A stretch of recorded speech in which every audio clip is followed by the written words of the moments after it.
Սիրելիներ, անտառում մի հետաքրքիր տեսարան իմ ուշադրությունը գրավեց այս հսկա ծառը, որ պոկվել ու ընկել է ու հավանաբար այս տարածքը բացվելու պատճառով, որովհետև բացվել է, այստեղ կածան են փորել ու այդ տարածքը բացվելու պատճառով արմատները նոսր հողի վրա է արդեն եղել ու ինքը ընկել է, ասենց ջարդուխուրդ է եղել ու փտել է։ Գիտեք, հայտնությունը կայանում է սրանում, որ մենք մեր արմատները շատ ուժեղ ձևի պետք է խորացնենք մեր Տեր ու Փրկիչ Հիսուս Քրիստոսի մեջ, որպեսզի երբեք ու երբեք չընկնենք ու չջարդվենք։ Ինչպես այս ծառը մենք տեսնում ենք, այո, նույնպես կածանի սահմանին է այս ծառը տնկված, բայց իր արմատները չափազանց խորն է ու բավական իրենից հեռու է այսպես տարածելու ամրապնդվել է, որ երբեք ու երբեք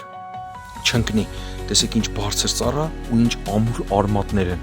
այսպես խորացած հողի մեջ, թեկուզ վտանգավոր վայրում։ Մենք էլ վտանգավոր վայրում ենք ապրում, այս աշխարհում հեշտ չի, ամեն վարքյան կարելի է ընկնել, ամեն վարքյան կարող են մեր ոտքերի տակ փորել,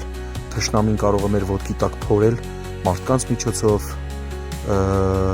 մեր բնավորությունների միջոցով ու մենք կարող ենք այս ծառի վիճակում հայտնվել։ Սիրելիներ, խորացնենք մեր արմատը մեր Տեր ու Փրկիչ Հիսուս Քրիստոսի մեջ, իսկ դա ինչ է նշանակում, շատ կարդանք Աստվածաշունչ, շատ աղոթք անենք, մտերիմ հարաբերություն լինի Տիրոջ ու մեր միջև, որպեսզի երբեք ու երբեք անկում չապրենք ու չընկնենք Հիսուս Քրիստոսի անունով։ Եղեք օրհնված եւ միշտ ամուր արմատները գցած մեր Տեր Հիսուս Քրիստոսի մեջ։